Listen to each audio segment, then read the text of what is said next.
You're listening to Bigfoot Society podcast, hosted by our captain, Jeremiah Byron, where it's all Bigfoot all the time.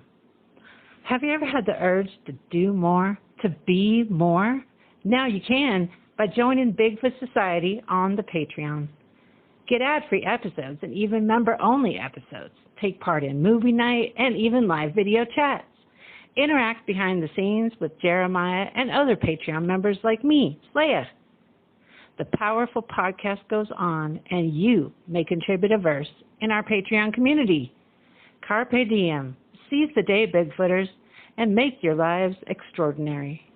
Welcome to Bigfoot Society. If you have Bigfoot activity to report from the same areas discussed in this episode, please reach out to me directly after this episode.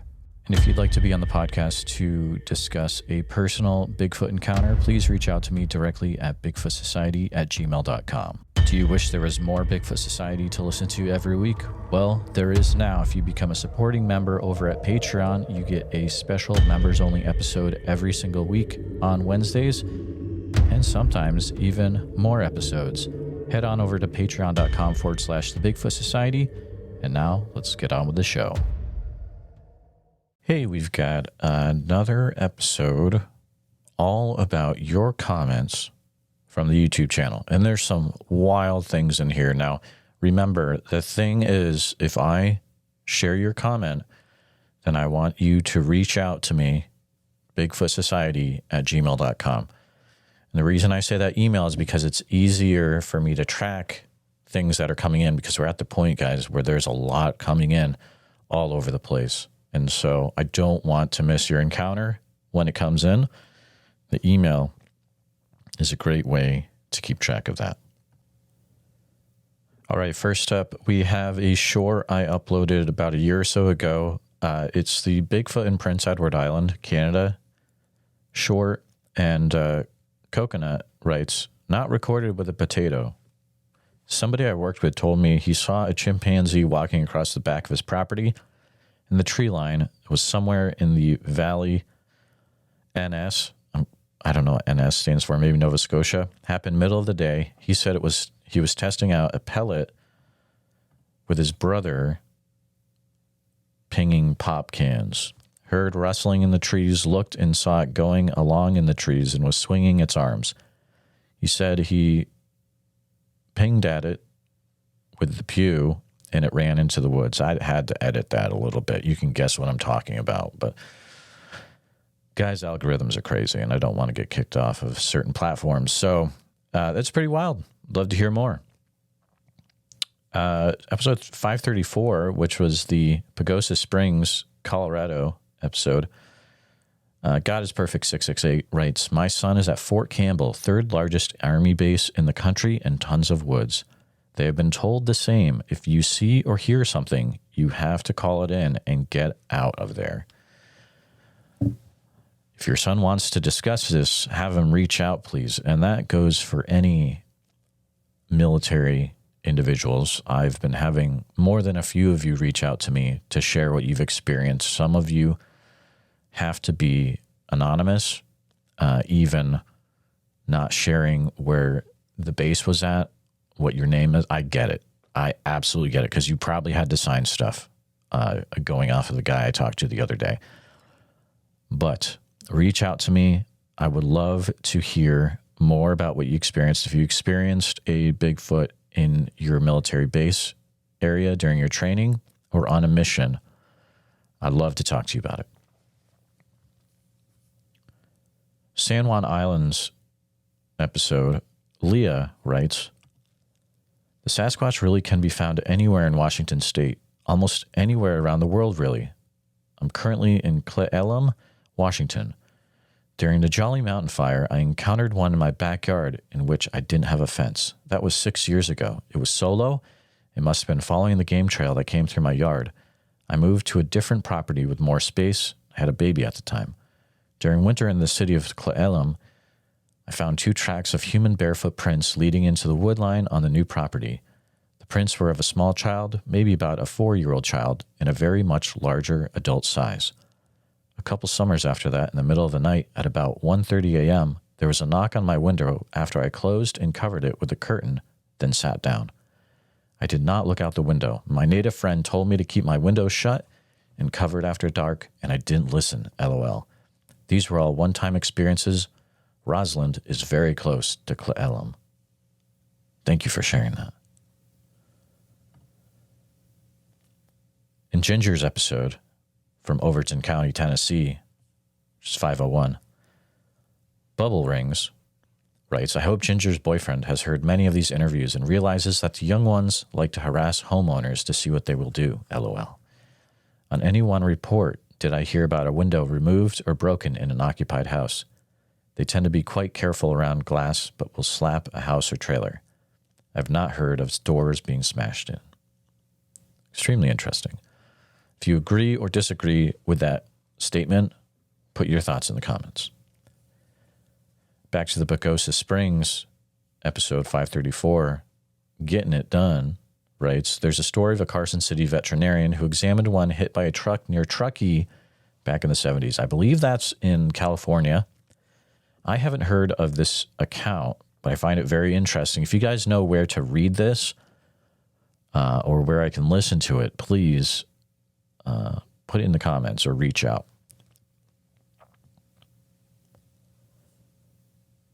In the short for the Bigfoot Spring episode, N-Bus writes, I knew this guy's story was real when he said gray skin, black fur, because that's what we've seen.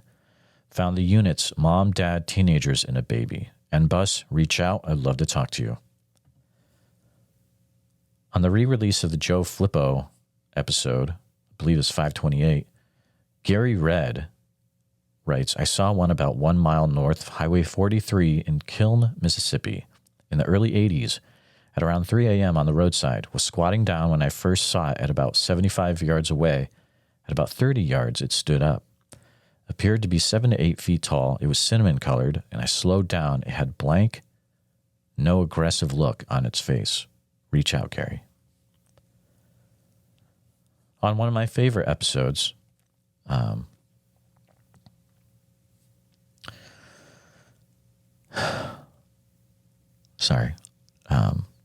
when I talked to Henry Franzoni, episode 535, Sid writes, this is so trippy because I live a couple miles from the near city road place out of Rainier, and I've hiked on the Powerline Road for the last 30 years. Haven't seen a Bigfoot yet. That's a good thing, I guess. Otherwise, I might be too scared to go up there. I appreciate them staying cloaked. Sid, thank you for reaching out. Feel free to reach out again. You can send me an email if you ever do experience anything up there in the near city road area of Rainier, Oregon. Anyone listening, if you've had things happen, please reach out to me immediately.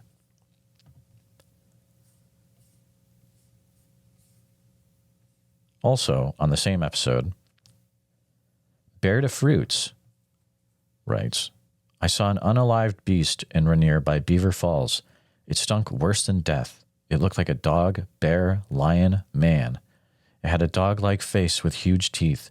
It had a muscular-shaped body of a man that was hairy like a bear and had the tail of a lion. I know what I saw. We were too scared to go back for a photo, but it was evil. Pure evil. If you'd like, please reach out. I'd love to talk to you. Same episode, Agate, or Agate, I guess, writes, what about the body of a female found under a tree after a storm on 11/9/1962?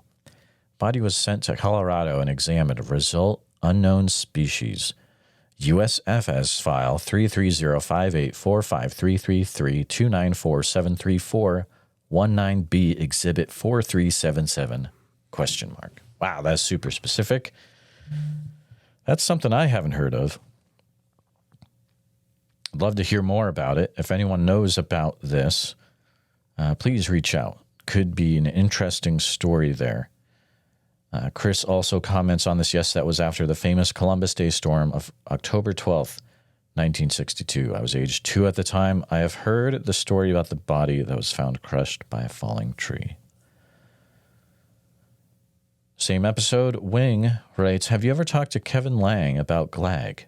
Interested to know what you think. I've never heard of Kevin Lang or Glag, so I'm guessing maybe Glag is the name of a Bigfoot. Feel free to reach out. On the Daryl Adams episode, Return to the Owl Moon Wilderness, FE writes, I've seen them out near Baker Bay. I'd love to talk to you about that. A lot of you really like the Hunter shares his Bigfoot encounter in Massachusetts, 523. Kaboom writes, I've worked...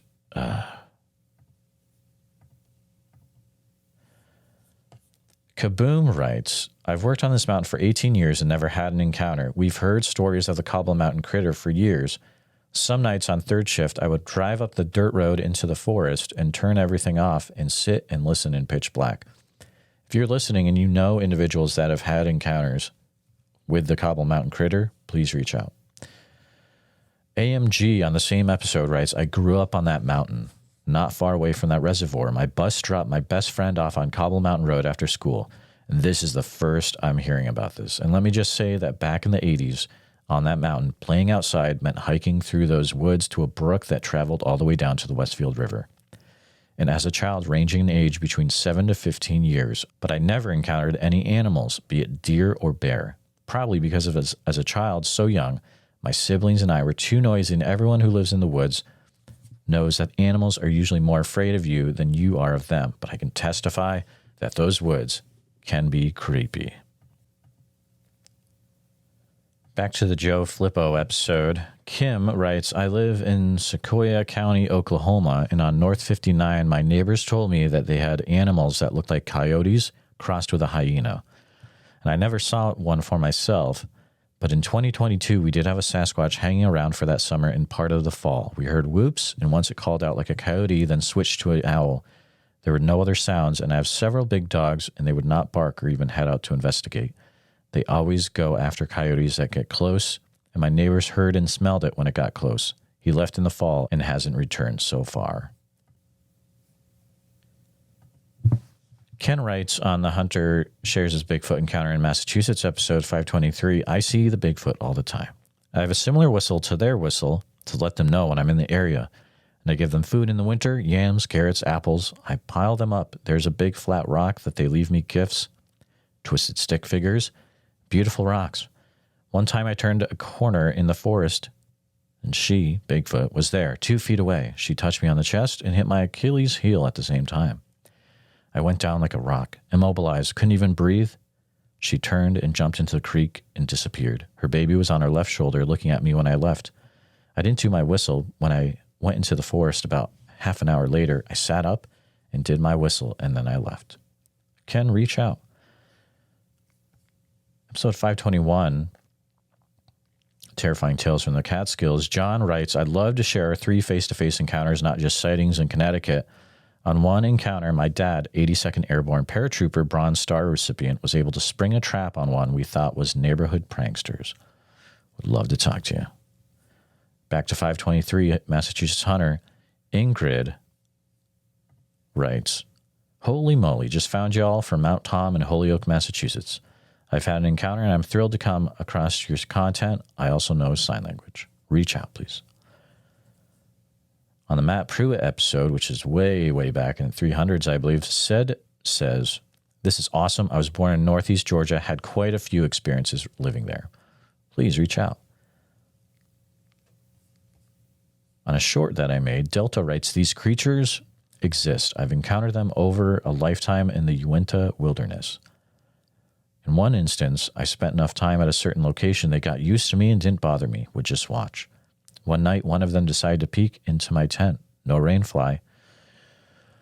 That would be horrifying. I woke, opened my eyes. I knew he could see me. I just laid there looking up. Like what?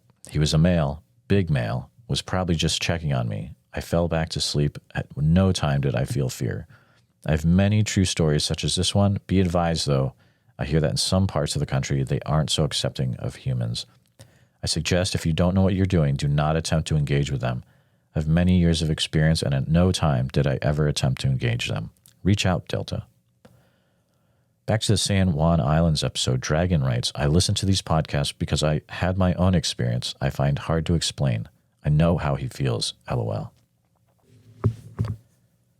On Arla Colette Williams' episode 537, Spirits writes, there's so many different levels of them. Respect is number 1 with them. The one I know is wise beyond words. Spirit, feel free to reach out. Godzilla writes in response, you actually know one? I'd love to know more. My wife and I recently had an encounter with Bigfoot back in December. I'd love to know more about everything Bigfoot. I'm in the great state of Delaware, and that's where we had our encounter. Listeners might know there's not a lot of encounters that happen in Delaware, so Godzilla, I'd love to hear from you. Nancy also writes on Arla's episode, Arla, I so appreciate you and the wisdom you bring. It was such an honor to be with you, Tom Cantrell, and the others on the campout at Elk Meadows. That was a life-changing experience for sure, and I'm so grateful for everything you've imparted to me through your lifetime of experience. I'm thankful that I was able to connect with you first when the encounters started here on our property, so I could approach this without so much fear. So much has happened here on our farm since our camp out together in 2014. You're an amazing woman, and I'm honored to count you as a friend and beloved sister. Nancy, would love to talk to you about the encounters and the activity that's happening on your farm if you'd be willing to share. Please reach out. On the Joe Flippo episode, It's Your Boy writes, go to Clinton, Mississippi. I was a FedEx route supervisor, and one of the drivers swears he's seen an adolescent Bigfoot out in the northern part of Clinton. Would love to talk to him. If there's any way that this FedEx route supervisor sees this or hears this, feel free to have that driver reach out to me to share what he experienced. B. Browning writes underneath in response, I live in northeast Clinton, a quarter of a mile from the Natchez Trace. I've had 2 to 3 encounters in Mississippi, and I've been whooped at 2 times in my house in Clinton. My last sighting was an 1/8 of a mile from Jackson City limits. B. Browning, I'd love to talk to you as well. Feel free to reach out. Back to Daryl Adams' episode, Sid writes, Cottage Grove is where I heard one calling over and over at night after a sweat lodge. Would love to talk to you, my friend. On my Bigfoot in Iowa Van Meter Visitor presentation, 327, Paladin writes, I will confess to being skeptical, as all should, about most unproven things in this life. However, as a child in the 1980s, I was once in a camping trip around Ottumwa, Iowa, a place known locally as Arrowhead. Camping with other boys and my commander late at night, I was awakened. I awakened. The campfire died down to a duller glow. From somewhere off in the pure blackness of the woods, I could hear what sounded like someone chopping wood, but no lights, nothing. This was in the middle of a pitch-black night in the midst of the forest. Could it have been someone out there? I suppose. Anything is possible. It was not until years later as an adult that I began to hear of these creatures tree-knocking and the such. I'm not saying it was. I'm not saying it wasn't. I called out to the sound as I thought it might be my commander. The sound stopped ever so briefly, then began again, steadily. I do not know to this day what it was. I also never share stories, particularly in venues online. But in the interest of hardly ever hearing of Bigfoot tales in Iowa, I thought I might as well add to this collective. Well, thank you. Back to the Massachusetts Hunter episode, Mark writes, I'm so glad I came across your site. I live in Methuen, Massachusetts, right on the New Hampshire border. I had a shocking encounter with what I know was one of these creatures. This isn't a joke or just someone looking to have fun. My friend, feel free to reach out. I'd love to give you a place to share what you experienced. In the I Was Surrounded by Whoops, episode 263, Kevin writes, I've seen one go through my grandpa's barn wall in 1965, Albion, Oklahoma, only 20 air miles from Honobia. Honobia, sorry guys. Bears weren't around that part of Oklahoma back then, and it was 3/4 the size of the cow. Kevin, reach out, my friend. I made a post about getting close to 40K on the channel, which is awesome. That's on YouTube. We're way past that. We're like 45, guys. We're going for it. If you hear this and you're not subscribed to the YouTube channel, please go over there. Go to Bigfoot Society on YouTube and make sure you're subscribed. Misguided writes, I was curious. What's the point of being subscribed? How does it benefit the user? Well, when you subscribe to a YouTube channel, you help the individual that is making the channel grow. Helps their content get out there better, helps support them as well, helps you see more of the content that you enjoy, so you can hit the subscribe button and then hit the bell icon to not miss out on lives or future episodes. So that's what I have to say about that. Joe Flippo episode. Crosby writes, grew up on the edge of Picayune near Honey Island Swamp. I've seen, heard things that I will never be able to explain. Reach out, my friends. In the Shane Jones 539 episode, Dewey Lake Monster Returns, She Beast writes, I've heard 2 reports from different YouTube shows, and 2 different people report that they saw a Bigfoot that was wearing some kind of collar with a red blinking light. Somebody is experimenting on them. Have you heard that too? Put it in the comments or reach out if you've heard or seen anything like this. A few more from the Massachusetts Hunter episode 523. Kay Webster writes, I saw one in a tree, then climbed down in Stoughton, Massachusetts in 2010. It had reddish orange eye shine. Would love to talk to you. Ski Sick also writes, I live in Beckett, Mass, and have many interactions with the Sabe people, having lived a mile into the woods for 30 years. They know who I am. Ski Sick, I would love to talk to you. That area is very, very interesting, and I've never talked to anyone from the Beckett area, but I've talked to people in Western Mass. I would love to talk to you about that.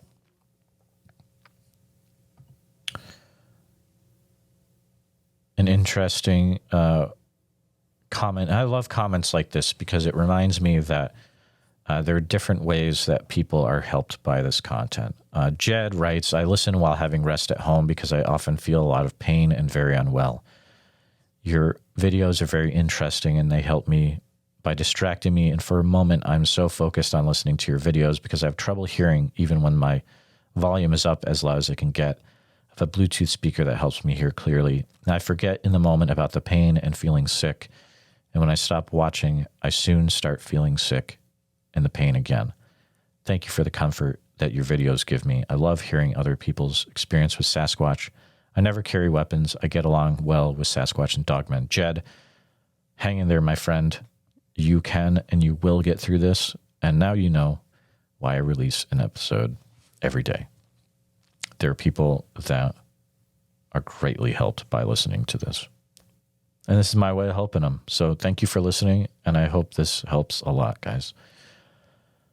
Pennsylvania police officer episode. Frank writes, never heard of this YouTube channel. I'm glad you got it now. Something took control of the device and felt this episode, which relates to my former New York, New Jersey trooper background. Sasquatch people, unseen forces and energy beings will find you.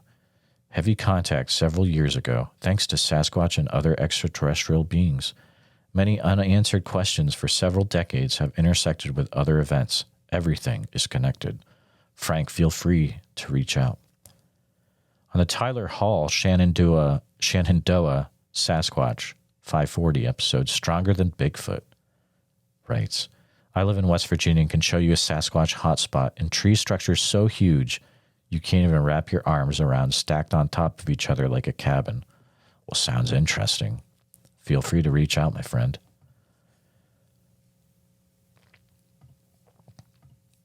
Southeast Missouri episode. I think I might be able to mispronounce every state and location name in this episode. We'll see. We'll see if I can do it, guys.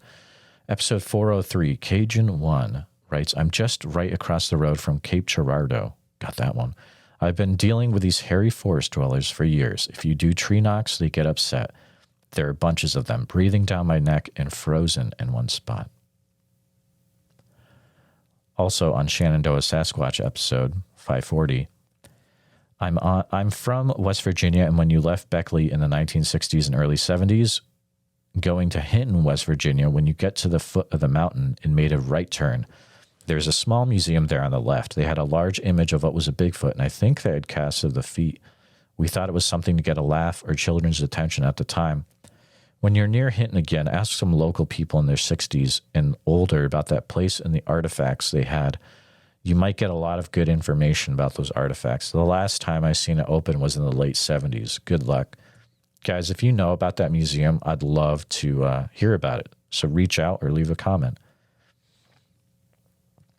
Paula writes on Daryl Adams' episode, this sounds like it might be in the vicinity of Shoestring and Fireclay Road. There's something up Sharps Creek. Two of us seen it one morning just before daylight. Paul, I'd love to talk to you about what you saw. I've heard multiple reports about the Sharps Creek area, so I can confirm, yeah, there's tons of sightings out there, for sure. Steve writes on episode 541, I believe it's another comment episode, to Ray the FedEx driver. I'm curious as to what you saw on your FedEx route, as I was raised up in that area. Seen and heard some unexplainable things in Asher and St. Louis area, as well as Shawnee, and had a close encounter in Honubby. Dang it. Steve, reach out. I'd love to talk to you about what you experienced in Honubby. Same episode, Sid. Get some great comments from Sid. Thanks, man. Or thanks, pal. I'm amazed at how many people have seen them. Thanks for commenting, everyone. Cottage Grove, Oregon is where I heard one yell, scream over and over, maybe 20 times in the early 90s. I was visiting friends who said they knew of their presence and saw them walk by their house at night. Incredible. Massachusetts Hunter episode, Know Thy Enemy. It's a cool name. In January of 2000, myself, my ex, daughter's mother, a childhood buddy, and another individual that my ex used to hang with saw Bigfoot on Route 44 in Rebeth, Massachusetts. I just lost all Massachusetts cred because I'm not sure if I mispronounced that or not.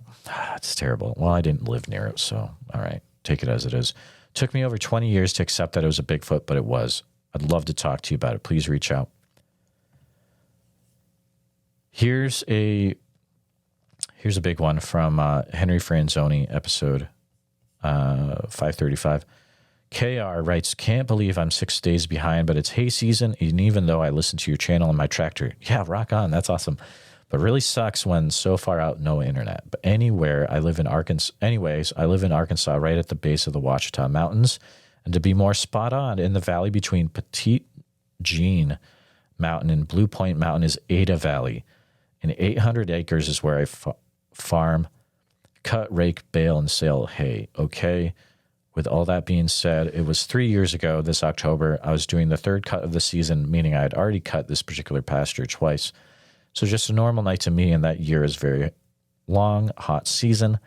So cutting at night is very common, saves fuel, and so much cooler. Keeps my equipment from running too hot. So just trying to let you kind of understand all the why or what the... So I'm making a pass, maybe the 8th or 9th, been there for at least an hour or more. It's probably 1 a.m. and there's nobody at all where I'm at. And I have a full 360-degree view of everything around me. I can see a vehicle coming for miles. And no headlights, okay? And I'm a female, so yes, I'm full alert. And I'm on a huge 1971 1066 Case IH tractor. It's a beast. Okay, I'm safe up high. No, never ever been scared of anything while I'm in this tractor. Well, I notice there's something in the row I'm about to cut. And as I get closer and closer, I literally start to yell out, look out.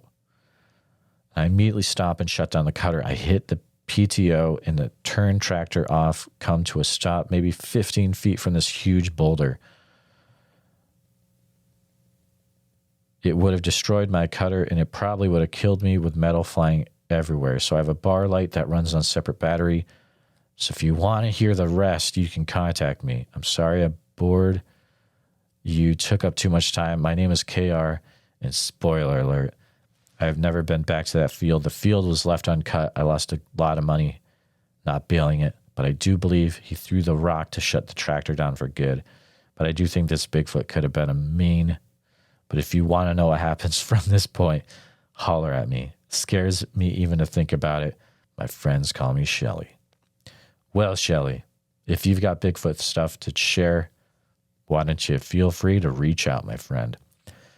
Going back to 420, my favorite episode, because it's the Oak Ridge, Oregon episode, so good. It's like the original encounters that got me all started. So you can check that out. SOL Shasta, right? So I live in the Shasta area. I've heard the hooting, whooping type sounds in the early 90s. I heard their air raid type screams, very loud. Reach out, my friend. Dirty writes on 541, great episodes, bro. It shows like this that get exciting because of everyone's experiences and takes on things.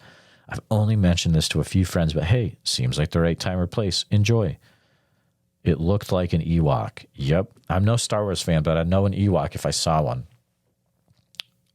So that's a lot more what I saw versus a Squatch sighting.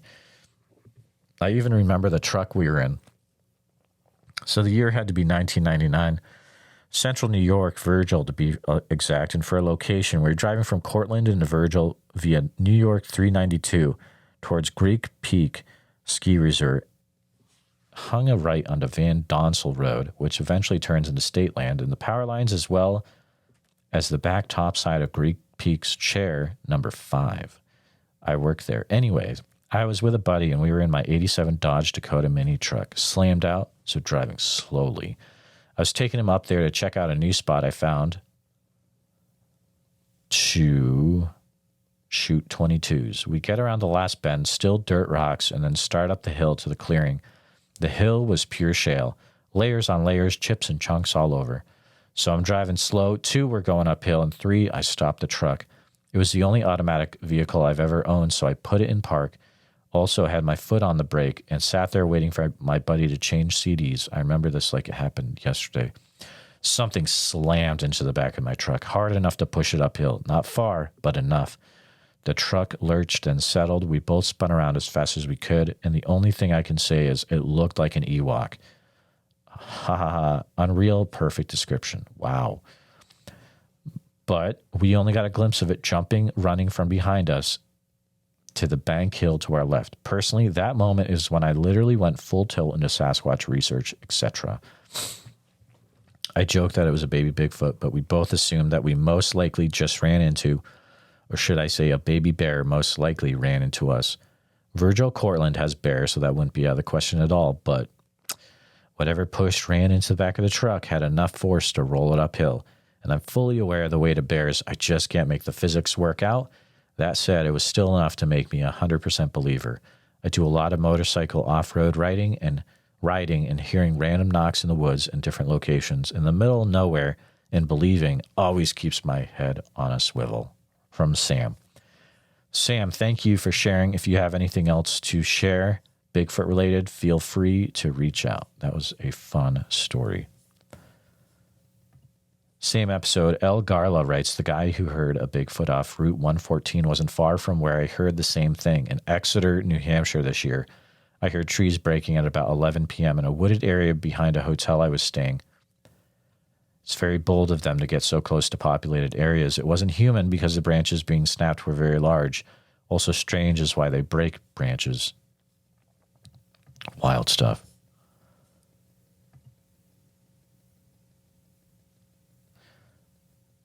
Beth, or Be the Wall, either way, not sure, sorry.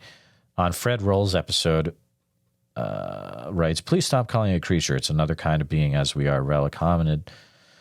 More man than beast. Everyone has snap out of it. The monster creature delusion. I've experienced them for 50 plus years in the Colorado Rockies. However, my first experience was in Ohio as an 8-year-old, and that occurrence was the most crazy thing. I can't even begin to describe, not here. And I understand what he's saying about the guy experienced about something banging on his dwelling. I was minding my own business in bed watching TV one night. Hot summer, so quiet, and from nowhere, something slammed into the side of my house, making it shake. Move, I can't even explain it here. How impossible that was, how the lilac bushes and zero room to get a running start didn't exist. But I was in the basement, and something that left no trace slammed into my house, 3,000 square feet, and shook it all, and sounded like an explosion. I've never told this before. Who would believe it? It makes no sense, but my hand to God, that's what happened. If you'd like to reach out, please do so. Noliox writes on Henry Franzoni's episode about drumming for Bigfoot archive episode. I tried talking to you yesterday. Lots of people's accounts. Look me up, please. I'm not sure how to contact you back, friend, But if you could email me at bigfootsociety@gmail.com, I would love to talk to you about what you have to share. Thank you.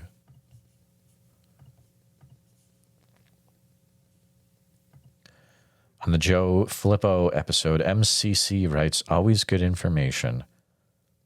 Coming from Joe, I used MindSpeak to let local Sabe know I was working in the woods in the Olympic Forest in Washington State. The next night, I heard the strangest owl call. Began like an owl, ended like a pigeon. Crazy. Sounded like a 500-pound owl. Ooh, that's wild. 541, Sasquatch Encounters. Irish Mike writes, I'm from outside Springfield, Mass., straight south of you. The only weird stuff that's happened to me is hands on my tent out by Westfield. Totally can't confirm, but it was highly weird. Weird stuff.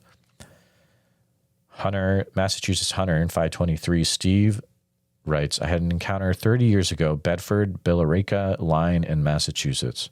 Would love to talk to you about that if you'd like to reach out, my friend. Class A LBL Bigfoot encounter, was it 538 maybe? No, 350. Hold on.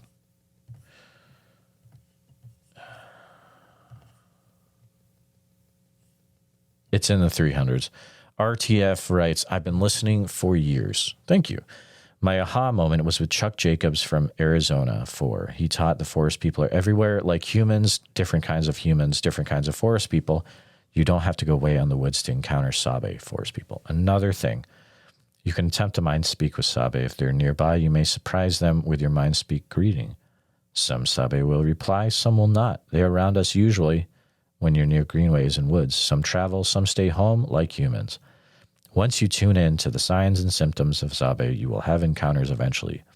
Be careful what you wish for. Isn't that the truth, my friends? Kathy shares on a short, she says, I've seen them 8 times in 9 years, a little different than most, than what my family recorded looks normal. Feel free to reach out, Kathy. Keith shares on an Oak Ridge episode, The Sasquatch Connection. I've had 2 encounters in North Douglas County out Smith River. Would love to talk to you, Keith. Also, F.E. Gray writes, Dominique at Wikipedia Fields apparently has frequent encounters with Sasquatch. I'll need to look into what that is. I think that's an area around Oak Ridge.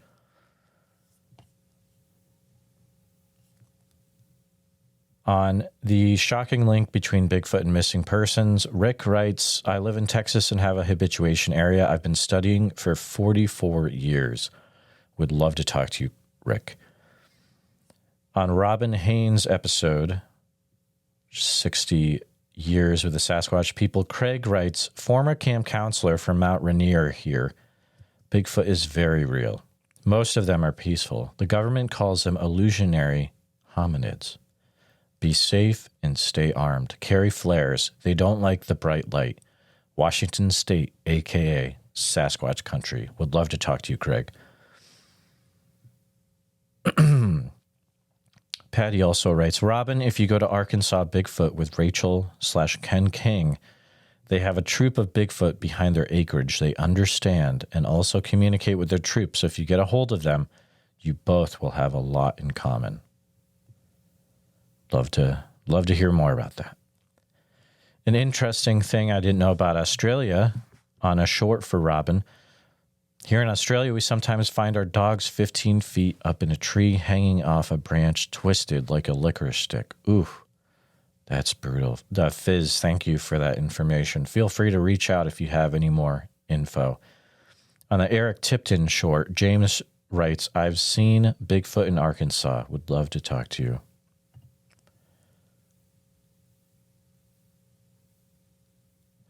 Weedhopper writes on 554, I grew up in Portland, Oregon, and fished and deer hunted Sauvie Island for years and never had any strange or weird encounters there until 2012. The Gilbert River has been one of my favorite places to fish from the canoe or the bank. What happened that day freaked us out, and I won't go back there anymore. The scream or yell we heard both times was like a howler monkey or something to that effect, just way deeper, and it resonated through us. I've heard this in other parts of Oregon too, while out bow hunting. Holy mackerel, bow hunting deer and elk. I've never put eyes on it, but I'm certain it's a Bigfoot. I've been watching and following several Bigfoot channels on YouTube, and I like your channel a lot. Thank you. I've heard a lot of similar things, and I've had some encounters, just not putting eyes on anything. Rocks thrown at me, knocks, whoops, loud crashes through the trees, arches, etc. Weed hopper, reach out, my friend. On 545, Bigfoot roams all over northeast Oklahoma. Kathy writes, a Sasquatch looked in a kitchen window near Ellendale, North Dakota, while a lady was doing dishes. I think this was last year. Her husband went out and walked around and didn't find anything. I grew up south of Medina and used to run, bike, and walk for 10 miles around our farm, passing large groups of trees and sloughs. All I ever saw was a fox. My friends, my brothers, we used to camp out by a lake overnight or in our group of shelter trees a lot. If I had known all this, I may not have. That's the first sighting I've heard of in North Dakota. There are mountains and rugged terrain, which are in other parts of the state, but in the southern area is rolling hills, lakes, and streams. Lots of fish, though. I didn't know they eat fish. This was so interesting. Thank you. The incident at Ellendale was on Google if you care to see it. Very interesting. Thank you for sharing that.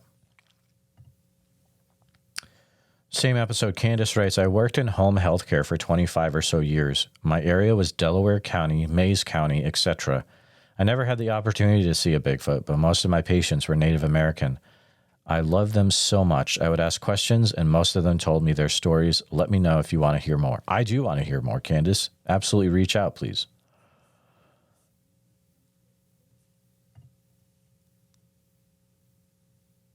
Same episode. Carol writes, Squelly is Cherokee for ghost, not little people. Interesting. There's a lot of history up in northeast Oklahoma. Just moved from the res about a year and a half ago.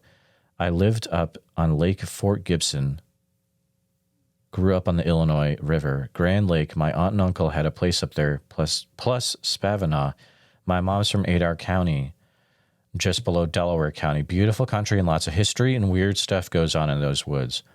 A while back, probably late 80s, early 90s, a reporter in Tulsa did an interview on a few men that were camping out on Grand Lake and got chased out of their camp. I wish I could remember her name. I think her last name was Bear, Brenda Bear, maybe. Oh, and I suppose she's never heard of Monster 911 on YouTube. Lance Hightower tells of some wild Bigfoot stories from the western part of Oklahoma. Plus, you know Matt Knapp. I sure do. He's a great guy.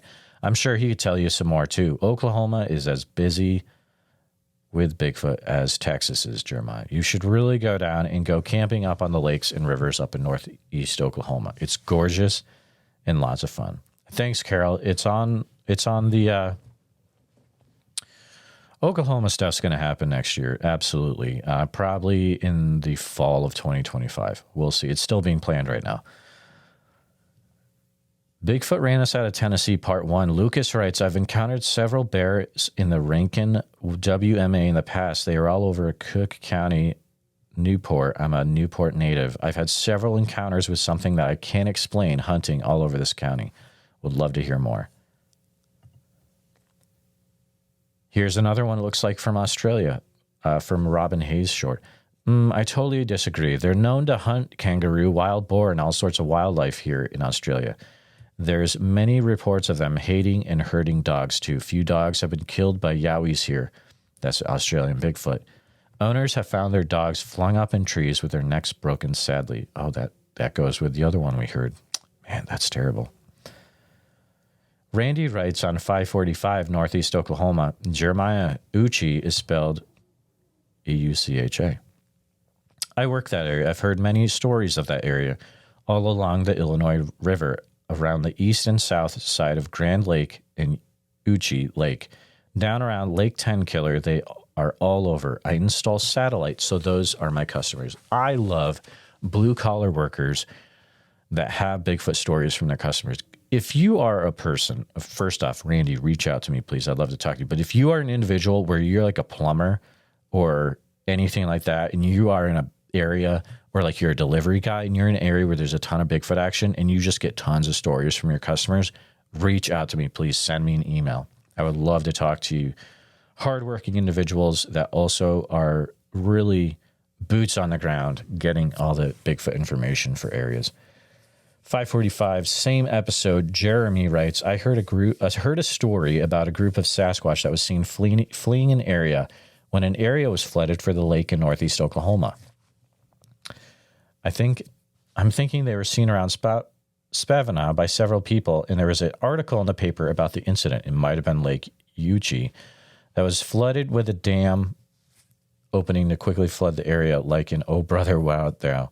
I'm not finding anything online on it, but I'm sure someone else knows more about it. Yeah, that was mentioned, as you said in your next comment, mentioned in the episode after you wrote the comment. But if there's anyone out there that has more information about that account, I would love to look further into it.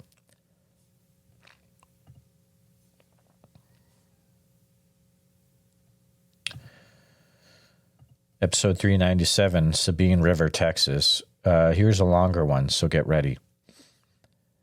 Natalie writes, when he said big thicket, I got chills that went down my spine. I have a creepy story from Turkey Creek Trail near Warren, Texas, Quincy, Texas. My husband and I were youth pastors at the time. We were joining other youth groups to go camping out on the Turkey Creek Trail. From our group, only girls wanted to go, so I took 8 to 10 teenage girls to meet up and camp out for the weekend with these other groups. We hiked about 2 hours in on Turkey Creek Trail and set up camp near a creek. The boys' camp was probably 500 feet away from the girls' camp. I told the girls not to go anywhere without a buddy. Well, I broke this rule to go down the creek to refill my water bottle. I had some equipment that would filter out the brown water into fresh drinking cooking water. As I bent down getting water, I got a creepy feeling. It felt like impending doom. I knew I was being watched by something, and I looked around and didn't see anything, but I knew I was being watched and immediately knew I needed to return to camp. I stopped gathering water and began to run. When I got back, I felt safer, but I knew something had been watching me. The hairs all over my body were standing up. It was the creepiest feeling I'd ever felt. That must be what prey feels like when they are being watched by predators. Side note, don't run. That causes the predator response to trigger in predators, and they'll run after you and get you if it's a mountain lion. Just to the side. That night, us girls set up a campfire and were cooking some food. Suddenly, we heard like pebbles, acorns, or rocks, twigs being thrown near our camp. I told the girls it was just squirrels to calm them, but inside my hair stood up, and again, I felt like we were being watched.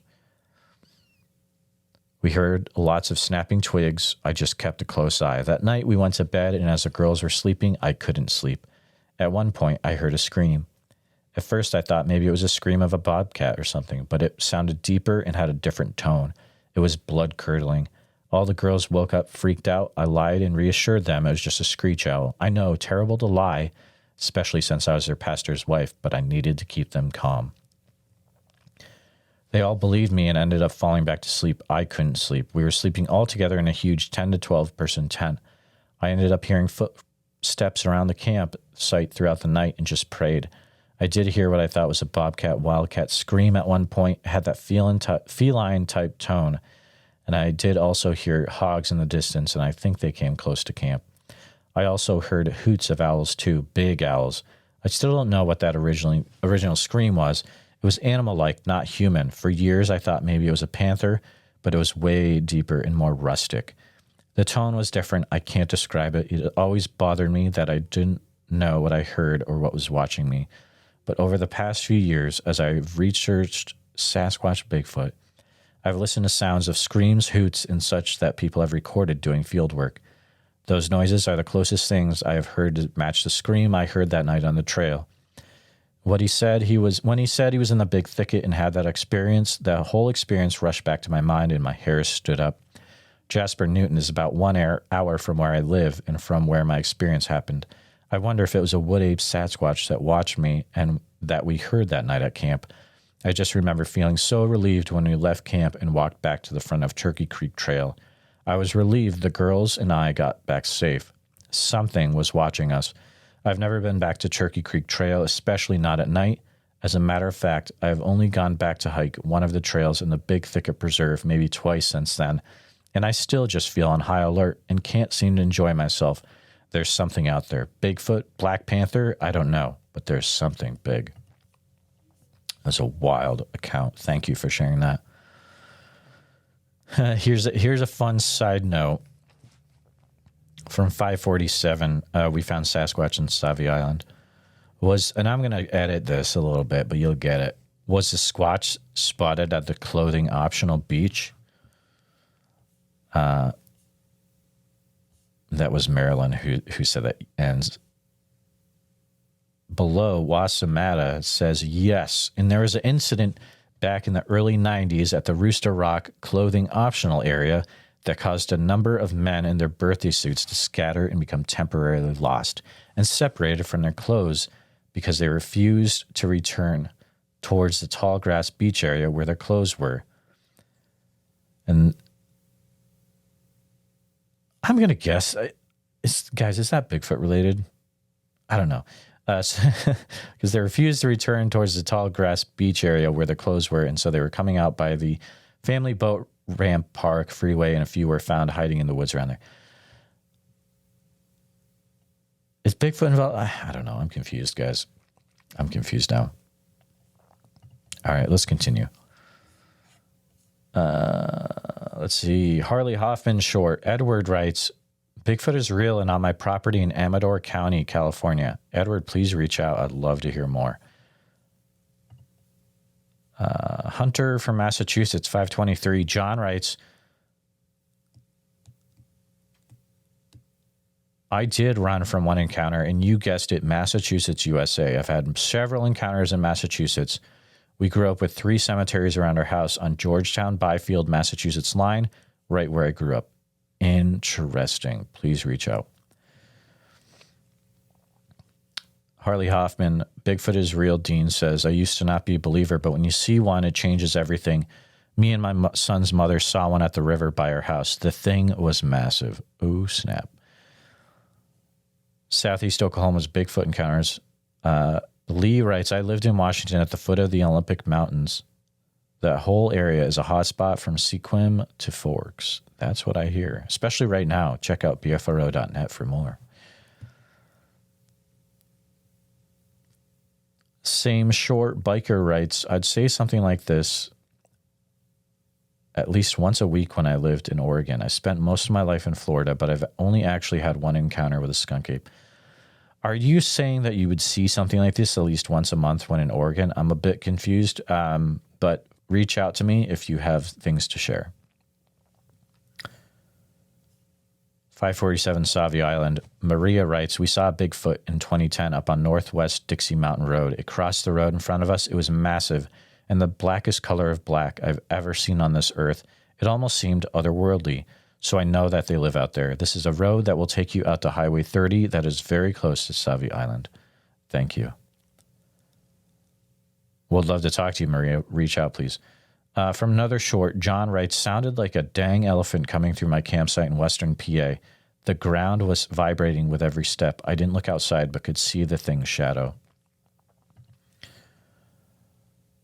Sundog on a short writes, yes, I remember that night. I was jogging home when the Bigfoot encountered me. All right, if you are being serious, I would love to talk to you. Please reach out. On Harley Hoffman short, JWAT writes, is that legit? That's almost identical to what I've seen in Montana, only it was coming up from the river to my neighborhood. Whoa. And a nice note from Drag Bike writes, other hosts on cryptid shows just talk and love to hear their own voice, but this host lets everybody do the talking. Yes, I try to let people talk. I was given that advice by Shannon LeGros way back in the day, and I try to keep that going.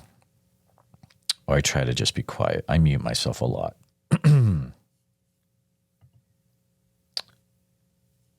Let's see. On an Oak Ridge episode, Darren writes, Staley Creek, Middle Fork, Coal Creek. That's very cryptic. Are those areas that you've had Bigfoot sightings? I would love to hear more. On Olympic Strange Days report, Davey writes, good podcast. Thanks, Jeremiah. Springfield, Ohio. Several sightings from Clark County. Oh, reach out. Absolutely. On the Sasquatch Connection, Catherine writes, I live in Springfield, Oregon. We definitely have these creatures in our woods. Reach out, my friend. Love to hear from you. 548, the night Sasquatch came to dinner. Frank writes, like myself, this man has seen Sasquatch. South Louisiana, 1979. 3 of us became knowers. If I haven't heard from you yet, I'd love to talk to you, Frank. Reach out.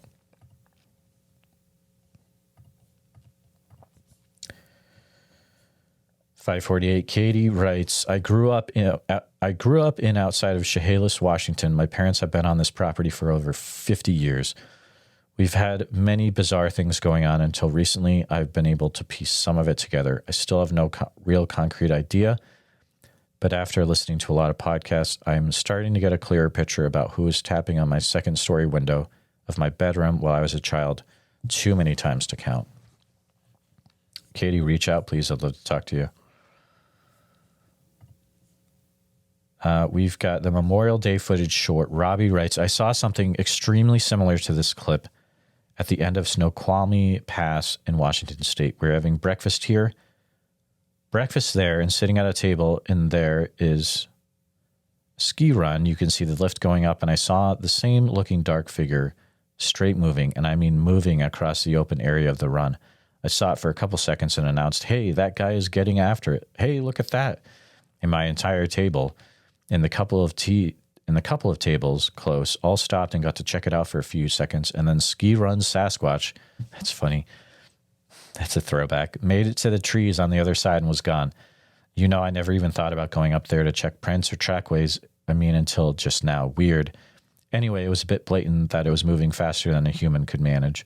And we all went back to our breakfast kind of stupefied and laughing that we probably had just seen one. It looks exactly like this clip, only we were a couple 100 yards back or so, and there was snow. Interesting. In intense Bigfoot encounters of Southeast Missouri, Third Rock writes, I'm from Cape Girardeau, and my husband and I have had an incident close to Cape County and one in Shawnee National Forest. We have a pic of a female from our hike about 50 miles from Cape Girardeau. Also, my husband was with 3 others on a 2-day hike in the Ozark Trail in Missouri, and had a very terrifying in-your-face encounter. We believe they are a type of people. They aren't animals. We believe you, sir. Would love to meet you sometime. We're in the St. Louis area. This was a great podcast. Third Rock, I would love to talk to you and your husband about what you've experienced. Please reach out. Harley Hoffman, short, Green Thumb writes, this is exactly what my late husband and I saw in 1989 in Northwest Michigan, 100%. He had told me not to tell anyone, the fear of not being believed. Years later, a friend brought up a similar story. It was then we finally started talking about what we'd seen. If you would like to share that more, you could reach out. On the Lake Cushman, Lynn Gaspire episode, Why Just Chris donates a $9.99 super sticker, I believe. Thank you for that. That really helps out a lot. Anything like that, guys, donations, buy me a coffee, YouTube stickers, memberships, all that stuff goes towards running the podcast, but then also future travel, because I have a whole list of people that will not talk to me unless I'm right there in front of their face recording them. They will not do it over the phone or the internet. So there you go. So thank you for that, $9.99. Thanks. You have an amazing channel. So glad you're getting such fantastic guests. Bless you. Thank you, my friend. User writes on 547 Savia Island, they're all through Highway 30, all the way through Astoria, Rainier, Alston, Cloquinine, and beyond. They mess with me where I live in the woods. They open my doors on my cabin. My doorknobs jiggle late at night. Things go missing. I know they're here. Rocks hit my house. User, I'd love to talk to you. Please reach out. Harley Hoffman, short, FSN, says, saw one last night above Genoa, Nevada. Please reach out. Dawn writes, I saw Bigfoot a few years ago in Purdy, Washington. That image will be in my brain forever. Please reach out, my friend. Randy writes, yep, it looks like what I witnessed in Virginia. Would love to talk to you about it. Please reach out.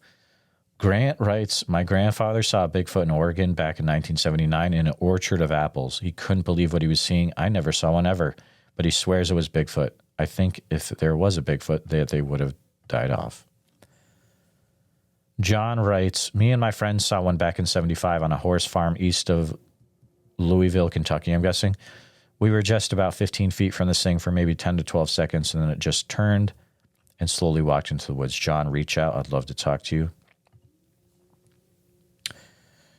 On 425, Pennsylvania police officer James writes, once you see them, nobody can tell you that your imagination was in play. Myself, I was out in the countryside in BC on a February winter's day when 3 of them went across the road right in front of me. I'll never forget how close they were right in broad daylight. I looked one of them square in the eyes as I went slowly past them, actually asking myself if I were having an illusion, but there were 3 sets of tracks to prove that I was not dreaming and how huge they actually were. I'd heard from others in BC that they were absolutely gigantic, huge individuals. Most people in the province know all about them. Most people have some sort of stories about seeing them somewhere in the travels. There's no doubt about their existence. I could hear them every evening at my place out in the country in BC. I could tell they were attracted to my deer whistles on my van. They live for sure. James, if we haven't talked, feel free to reach out. On the Warg episode, Vicky writes, as a 65-year-old native Oklahoman, I've never heard anyone local refer to those creatures as wood apes. That's going to be a newer thing, probably in the last 20 years. You may not have heard it. But if you have heard or experienced Bigfoot-related things, I'd love to talk to you, Vicky. Please reach out. Provo Canyon short, David writes, I started seeing them around my way in 2004, and then in 2014, myself and brother had a real nice run-in with a male. And then in 2017, through the present day, I'm interacting with a family now. I've never been hurt by any of them. I did get hit with a rock once. David, reach out. I'd love to talk to you. Tiffy writes, a park ranger once told me they're real, just don't go looking for them. If you know how to contact that ranger, I'd love to talk to him. Tom writes, I had a close encounter in a remote cabin in Ontario, Canada. Got roared at, shook the walls and windows. Tom, I'd love to talk to you. User writes, on the Rainier, Oregon, episode 293, it's a classic. I live in the woods close to where he was. I can feel them around, but never showed themselves to me. I've noticed strange things out there, things missing, 6-inch branches left for me, away from any trees. You can feel they're near. Bags of dog food dragged away, and then would find the empty bags, come home to open cabin doors, and my doorknob jiggles and tapping on the window at 1 to 4 a.m. Freaky stuff. The frequency changes at night, feels dreadful. I admit I get scared. User, I'd love to talk to you. I can help you work things out. Jimmy writes on 403, where I grew up, my family dealt with these things for years, and there was nothing fun, cool, or amazing or positive about these things. Harassing and a nuisance. Jimmy, reach out if you'd like to share.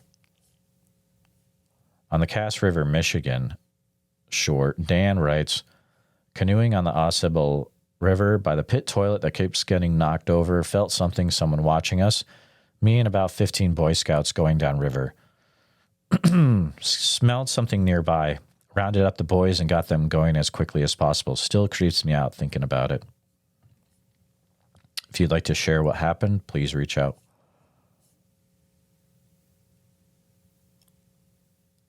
On the Warg episode, Dirty writes, back in the 90s, my friend's family had wooded property back in the country.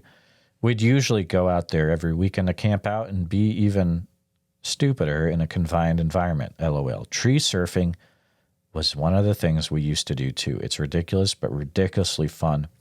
You climb up a tree as far as you can before it bends over on its own. Hold on tight and shake, sway. Eventually you'll sort of sync up with the tree's movement, so you'll figure out its breaking point. That helps you brace for the fun ride or semi-slow fall. Maybe they seriously just do this for fun. Kendra, you wrote about growing up in Northeast Oregon and hearing a ton of Bigfoot stories and experienced some things. I would love to talk to you if you could reach out to me.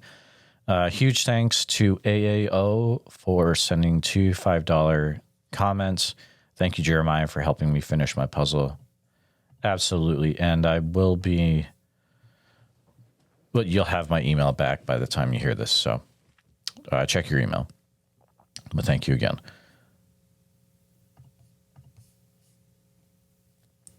Good writes, I've had 4 encounters in the Northwest, and each of them is amazing, and I can't believe what I saw. Please reach out, my friend. User writes, they have shown themselves to me in Tillamook. I always get that wrong. 2 adults, 2 children. They were already there when I pulled up.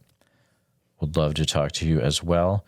Chopper writes, my cousin swore up and down until her last day on Earth. She saw one in Marshall County, Alabama in about 1975. Since then, there has been at least 2 other reported sightings in the same area. Maybe she was being truthful after all. Thank you for sharing that. Why Jest gives another $9.99 comment. Thank you so much. Writes, thanks. I'm so glad that your channel is growing. You're not afraid to talk to people who have had deep experiences with the Sasquatch people and been helped by them. Too many Sasquatch channels are promoting the monster idea and selling fear. God bless you, Jeremiah. Thank you so much. Glad you realized that, or you were able to see that. Appreciate that. Brian writes, it's real. It's a female carrying a baby. This is on the Cass River shore. They're real. I know I had 2 of them escort me out of the woods last summer, about an hour outside of Pittsburgh.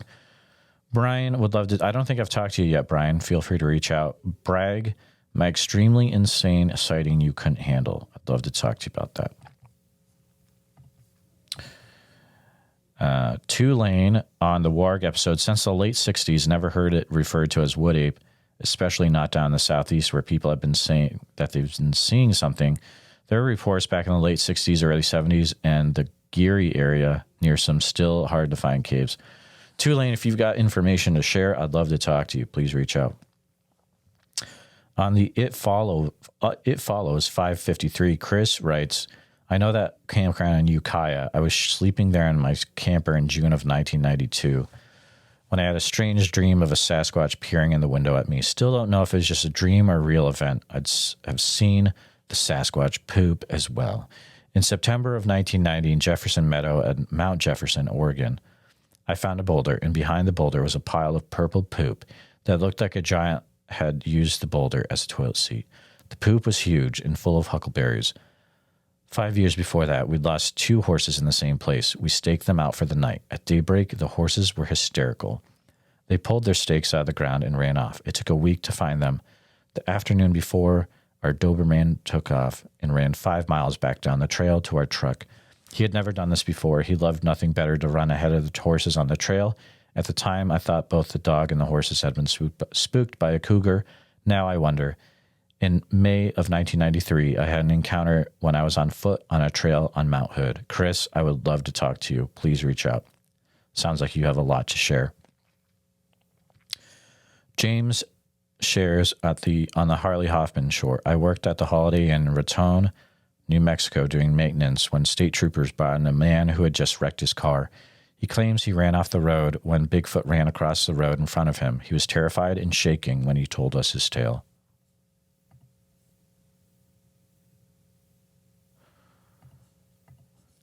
Tom writes, 3 run-ins in Ontario, Canada, in a close UFO. Reach out, please. In the East Palestine, Ohio, Matt writes, I'm a former wildlife biologist, and I'm about to put up cameras and song meters to get audio because it started slowly with wood knocks, and back in June, some that physically chased me out of the woods. I grew up on 64 acres, live on 20, and have 14 years in the field. I've never been this frightened before, and I haven't been back in the woods since. I'm not looking forward to having to go back in that area to put up monitoring equipments. She just said tan. My skin just crawled because it was the same color as the one here, like a sandy blonde. He also writes, I mean Sasquatch, not Dogman. I would honestly probably never go back into the woods at my house if I saw a Dogman. Matt, I would love to talk to you. Please reach out to me, please. Christopher writes, I was traveling with a friend of mine. We stayed at our friend's house in the Ozarks. Around 2 a.m. that evening, Darren and I were outside, and that's what we heard coming up out of the haulers. You could feel it in your chest, and the hair on arms and neck stood up. I looked at him, like, what was that? We both knew what that was. Next morning, we sat at a kitchen table having coffee with the owner, George. I brought up the conversation to him, and he looked at me and said, "Y'all heard, didn't you?" We looked at each other stunned. That's a sound I will never forget. Greetings from Wyoming. Christopher, I'd love to talk to you. Richie writes, me and my wife went camping. We came to a four-way split in a creek, so we set up on the point facing the creek, and we was in our tent watching a show on her cell phone when we started hearing what we thought was something big running up the other side of the creek across from us. It sounded like pads hitting the bare rock and ground, so I thought bear. So we sat there, and we had the tent zipped up, but the door only had the screen zipped up, and this thing crossed the creek and walked right up to the front of our tent and stopped. We couldn't see it, but we could hear it breathing, and we could feel its presence, and all of a sudden, it took off to our right across this other little creek, and man, it started hollering and breaking little trees, and finally it left. And the next morning, I went over to see what it did, and there were about 20 or 30 little trees about 12 feet tall and about 9 inches all around, broken and bent over in a big circle. That was one crazy night. Please reach out. I'd love to talk to you. On the Old Country episode, Evil writes, I had a horrible encounter with 2 evil apes. Old Country is a good old Okie. I'm from East Texas, and some of his stories are hard to believe. Never call a person who said they had an encounter a liar, because each one is different. Fair enough.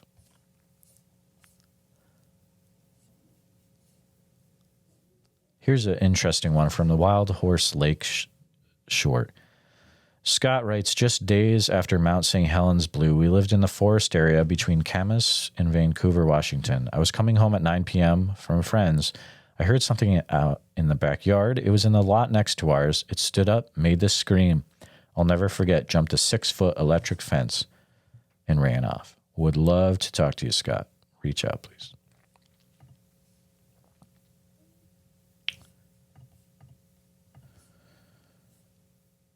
Cass River Shore. Eric says, I've stood and watched a Sasquatch for over 40 minutes in Azusa Canyon, Southern California. That's a big man in the suit. You can see the wrinkles in the suit, not real. Eric, I'd love to talk to you. If you've seen a Sasquatch for over 40 minutes, you probably have some really interesting things to share, and you probably have seen details like no one else. So I'd love to talk to you. Ninja writes, I couldn't agree more. I've seen 3 of them eating behind dumpsters with a black wild dog and what seemed like 100 crows around them. They can remote view through animals' eyes and even see what you see. Ninja, reach out, please. Life's adventures. I've been attacked by these creatures. The size is very extreme. Reach out, my friend.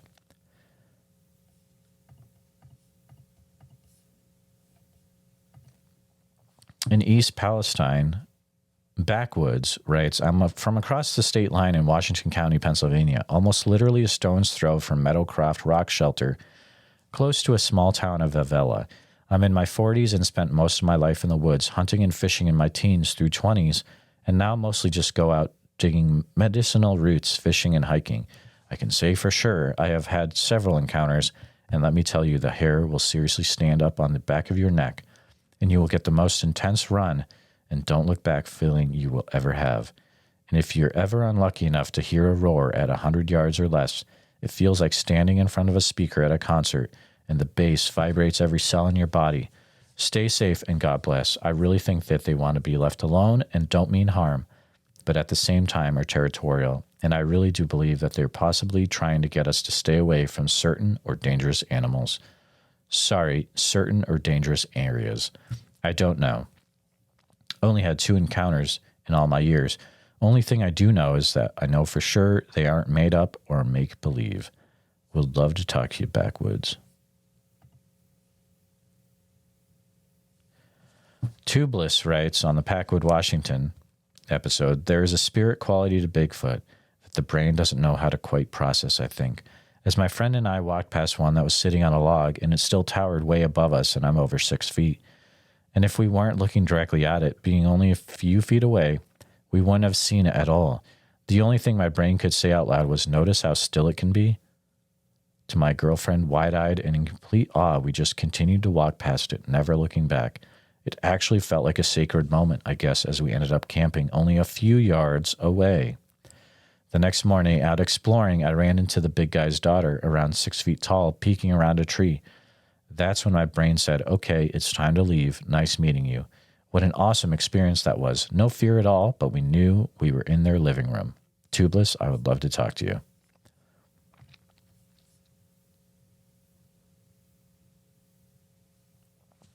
Bombastic writes this on the Northeast Oklahoma 545 episode. I grew up near Fort Smith, Arkansas, on the border with Oklahoma. I knew that area very well. Grand Lake, etc. are full of accounts, but the Arkansas side of the line has many as well. My grandma was Cherokee. Her mom and dad lived in Muskogee in the early 1900s, before statehood. My great-grand was a Cherokee tribal member. Her husband was a Dutchman. They were there until 1910. My granny would warn me about the booger. She and my grams had a 100-acre farm near the Arkansas River near Mulberry, Arkansas, from 1940 until 1981. I was 13 when they moved. I'm now 56 years old, and my mom is 77. She recently told me about the time a creature came upon the farm.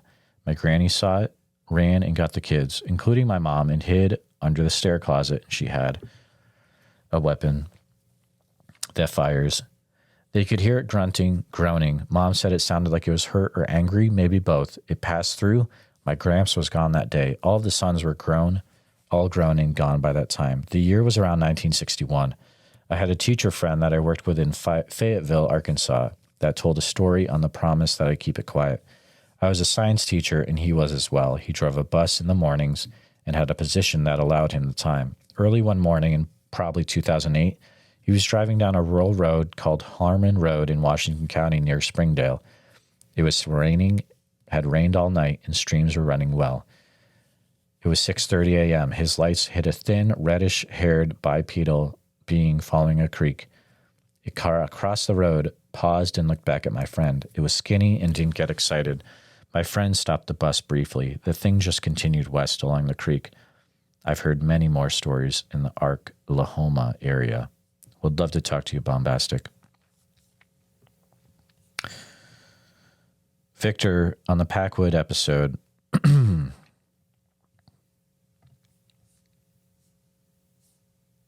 live in Randall, Washington, just about 15 miles west of Packwood. About 2.5 months ago, my wife and I heard vocalizations 2 nights in a row. Crazy.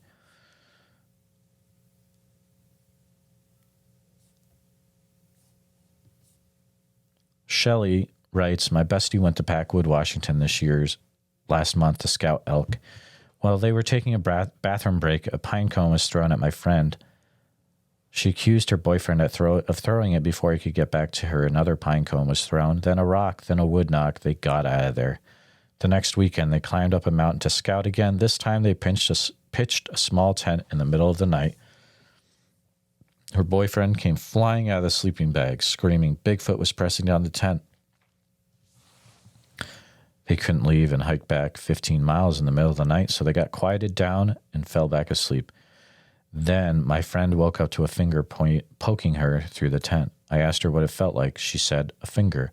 Now me, I would have been sitting in the middle of that tent the rest of the night. She was tuckered out from the hike, so she snuggled up and fell back asleep. He's been up there bow hunting for years. He didn't want anything to spoil his hunt, so he chooses not to think about it. Wow, that is very interesting. An individual, TLH, writes, in response to this comment, we were about 10 miles from the Omak Indian Reservation. My buddy owns 80 acres up there, and a highway splits into 2. We were way back in the woods and set up a tent and campsite, and we'd been there for a week. The last night we were there, we were talking in the tent and just dozed off like you do when you're really tired. It was dead quiet, light enough to see well. I felt the tent move on my side of the tent. I opened my eyes to see a clawed finger start at the top of the door, push in about 6 inches, and run down the full length of the door, springing the tent back out as it left the flap. My buddy said to me, did you do that? I said, no. I had a Ruger 1022 with a 25-round clip in it to scare away anything that moved around the tent. Dan had his deer rifle in there also, but was not awake enough to react quickly. I unzipped the tent and threw the flap open to see what it was. Nothing. Dead silence. No smells. Nothing. I fired about 10 shots into some big cedar trees 10 feet in front of the tent. Silent still. Dan is a smoker and I'm not. It scared us. He was going to light up a smoke, but I said no. I can't sleep in there, and I would go sleep in the canopy of my truck if he did. He said no, he would not smoke. He only had a Toyota Celica to sleep in. We talked about it for a minute, but did not leave the tent to investigate and went back to sleep.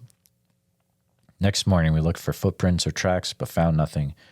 That was about 25 years ago. I still cannot sleep in a tent. I think now is trying to say to us, I hunted you. From Terry. Whew. That is intense. Vor writes, good old Packwood. I can think of a few stories from there I've heard from loggers when I worked at the mill in Morton. Jackson writes, quickly becoming my new favorite Sam Squanch encounter channel. I just love Bigfoot witness accounts. When you hear the truth in a person's voice, it's hard to deny. It really is.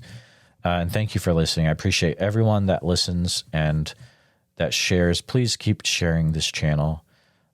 If you're listening to this on a podcast, make sure you're subscribed to the podcast, but also go over to youtube.com, type in Bigfoot Society, and make sure you're subscribed and share an episode with a friend. Please, guys, that's how this will continue to keep growing, and I really appreciate it. Joey writes, I never got to see him, but I did have an encounter with one. It made 3 loud knocks on a tree, then made a loud roar. Rural West Virginia.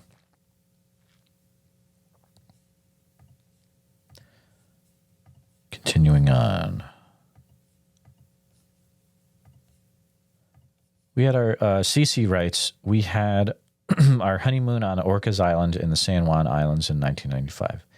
The tide was out there. There were literally over 1,000 little rock islands all around. It's a beautiful area. We didn't see Bigfoot then, but we had a brief encounter several years later over past Olympia. He saw him. I just had that creepy feeling. Reach out if you'd like to.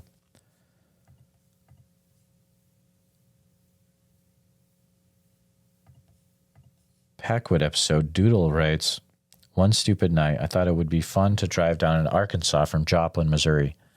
Guessing it's Joplin, Missouri. 45 minutes later, deep woods, pitch black, a deep, deep-chested breath in a baby voice says hello. Never returned. Great idea. You don't do it.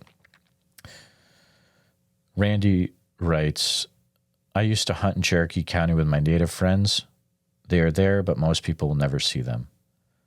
Kathy writes, my family has picked up photos of them. Reach out, Kathy.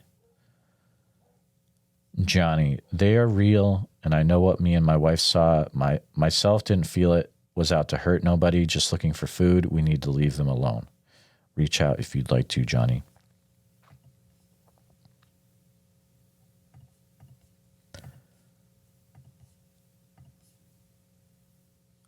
Brent writes, Yetis are white, 8 to 12 feet tall. They don't stink. Come face to face with them before back in the 80s. They tried to bully me out of an old abandoned slaughterhouse here in Sioux City, Iowa. If you're saying that you had a Bigfoot encounter in Sioux City, Iowa in the 80s, I'd love to talk to you about it. Reach out.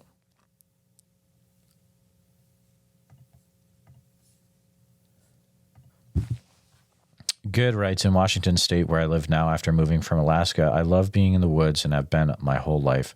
I've had 4 experiences, 2 of them seeing them and staring at one another.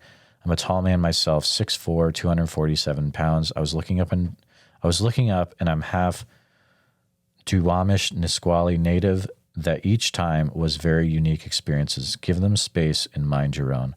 Good. If you'd like to discuss and share what you experienced, feel free to contact me.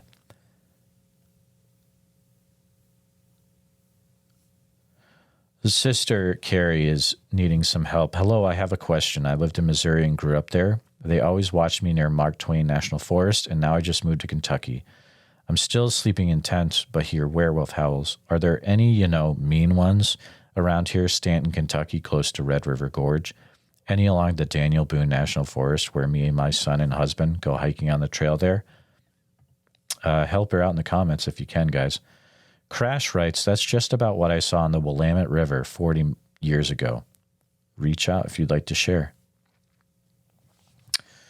James writes, the bulls I've studied were completely solitary animals. They don't shack up with a female. They don't parent the young.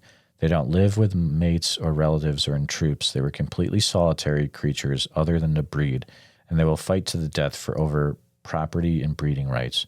Not all Sasquatch are the same, and I'm sure in different places they act accordingly, but I don't necessarily think this is accurate. Well, sounds like you might have some interesting things to share.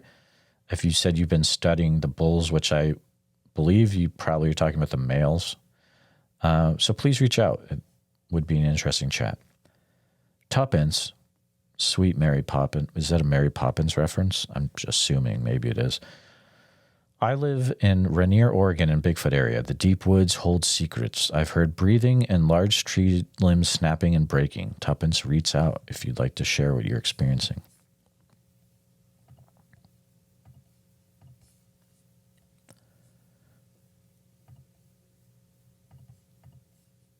Randy writes, when I saw Bigfoot, I noticed it was tall and its arms were long, about almost half man, half ape.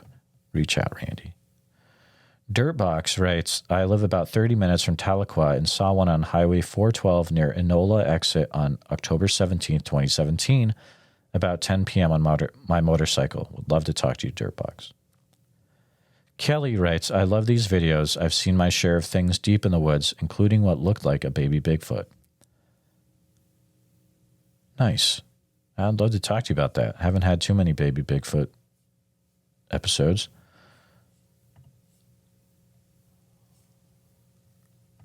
Moving on. Ninja. Ninja again. I had my paradigm shift sighting of 2016 not far from there up at Bald River Falls in Tellico, Tennessee. Fat Cat writes, this is blurry enough to be a genuine Bigfoot video, LOL. I know they're real. I've seen 2 black ones and 2 reddish ones in western Colorado, about 300 miles east of Provo. Here's another one from Australia. A friend of mine saw one close up from no more than 20 feet away. In Australia, we call them yowie. He and his uncle went camping deep in the forest, hoping to find some ruins of an old settlement. They set off in the morning from their campsite, and after an hour or so, his uncle needed to go to the bathroom. He asked my friend to hold his brand new camera that was hanging around his neck. He grabbed the camera and walked a few meters away with his back to him. Just in front of him now was a large boulder. His eyes gazed around, and then he looked up at the top of the boulder, which was less than 20 feet away. He found himself looking at something his brain could barely comprehend, which left him frozen and without the thought of taking pictures with the camera in his hands. He saw it from the armpits up. He said it was about 4 feet wide across the shoulders and covered in long, dark brown hair, not fur. He said its face and eyes looked more human than ape. He said its face was not completely covered in hair, but was sparse like Chinaman's whiskers. He had a massive brow ridge, and its forehead was tapered back to the back of its head, which was kind of pointy. He said that he thinks it smiled at him, which is when he saw its teeth. They were big like the size and color of white dice with no gaps. After about 40 seconds of staring at each other, his shoulders pivoted and walked away. His uncle, now finished, heard the noise and ran over, yelling, "What was that?" which broke my friend out of his trance-like state. He told him, "Yowie." And he ran behind the boulder to see, but it had vanished. They said the boulder was about 7 feet high, but because they could just touch the top of it with their hands.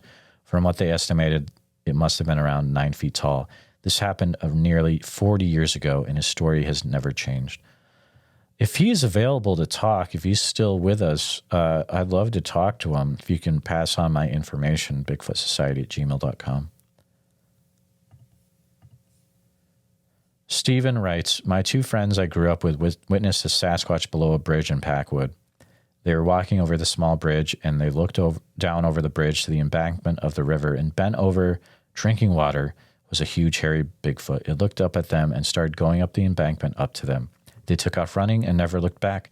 His family owns a cabin there, and the neighbors all said it wasn't unusual, as most of the residents have had their encounters. Stephen would love to talk to these individuals. If you could pass on my email, I would love that. Thank you, my friend.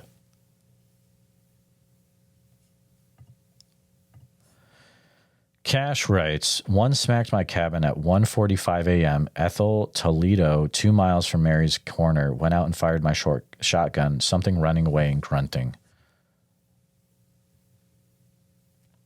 Cash, please reach out. Sounds like you've got active activity right now. I'd love to talk to you about it. Robbie writes, I'm an Oklahoma native myself, also a member of the Cherokee Nation, born and raised in Tahlequah. Moved away when I was about 18 and lived in Tulsa now. There's always been legends of Sasquatch around there. When I was a kid in the 80s, there was a story of someone claiming that a Sasquatch was around their house in town. They lived in an area next to a very wooded area. Of course, the legend of the river monster outside of town at the Illinois River on Highway 10 is legendary.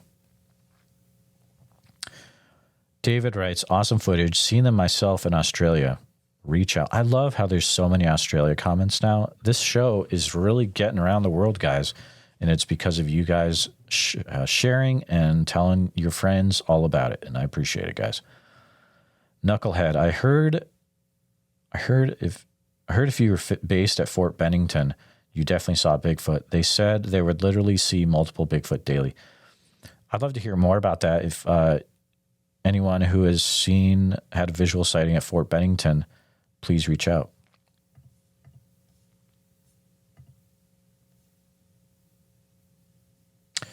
Belinda writes, hey, Jesus, and this is a Jesus Payon Jr. episode. I was born in Alamogordo and live in Texas. I've had several experiences with aliens and Bigfoot. I've seen tall grays. I was followed for miles by an alien ship's saucer around Loco Hills, New Mexico. I've had several experiences at my farm in north central Texas. I took a picture of what I thought were wild hogs crossing my hayfield, but when I zoomed in on the images, it was a family of Bigfoot. I can't find the picture now. Also, seen them looking in my windows at night. All my life, people thought I was crazy, but I believe because I've seen them.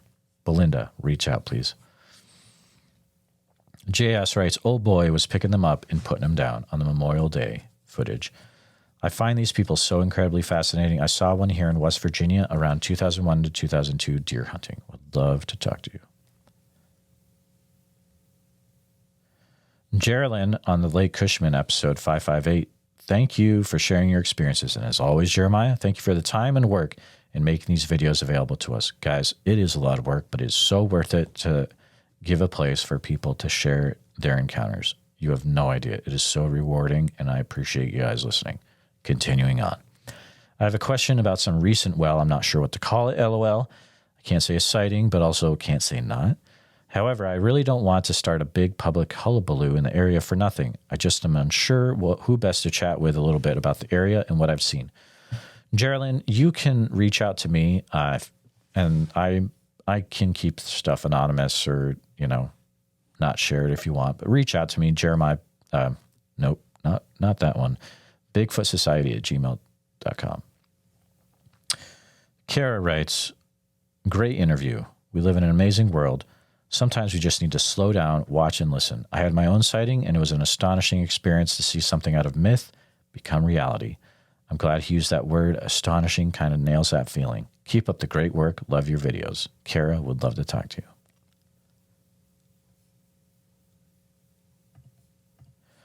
David writes, we saw one up by Strawberry Creek in 96. I want to say it's probably Utah since it's on the Utah shore. Reach out, David. Much writes, on 2 separate occasions I've encountered a Bigfoot. There's no denying what I saw, though people look at me like I'm nuts. Much, I would love to talk to you.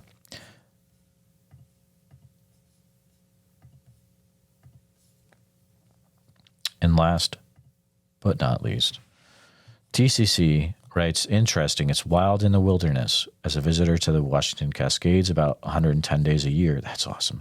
They're definitely present at times. I won't get into details and locations here. However, I've also learned as a believer in Christ later in life, they must respect that, as they won't come around close anymore after praying with a good old shofar horn blowing before camp. Much love, everyone. Be safe out there, and God bless you. Reach out, TCC. We'd love to chat with you about that. All right. Well, guys, that's another comment episode. I might have to do these more than every 3 weeks. Believe it or not, guys, the YouTube channel, the whole podcast is growing leaps and bounds, and it's because of you guys listening and sharing. But it's a lot. It's a lot of people viewing. Almost 1 million people in a day. It might actually do that. I think 48-hour count was over 1 million views. So guys, it's getting wild. Buckle up. Thank you to those that are supporting for the ride. You guys are the original OGs. Those that have been in Patreon and YouTube channel members from the beginning. I appreciate it. You make things possible, like me going out to Oregon and Oklahoma next year. Stuff is coming that if I could tell myself 5 years ago the stuff that is probably going to happen, it would blow my mind. I would say, you're a liar, get out of here. I'm so thankful to be doing what I love, and it's because of you guys supporting and listening and sharing. And thank you so much. And again, as always, if you have a Bigfoot encounter you'd like to share, please reach out to me, bigfootsociety@gmail.com. Please take a minute to help out the show by subscribing on YouTube, making sure you hit the bell so you don't miss any notifications, and share the episode on YouTube with a friend. Also, if you're listening to us on a podcast, thank you so much. Make sure that you're subscribed, share the show with a friend. Really, it's all about sharing the show wherever you can. If you've had a Bigfoot encounter related to the following or know someone who has, please reach out to me at bigfootsociety@gmail.com or pass on my email. Here's the list.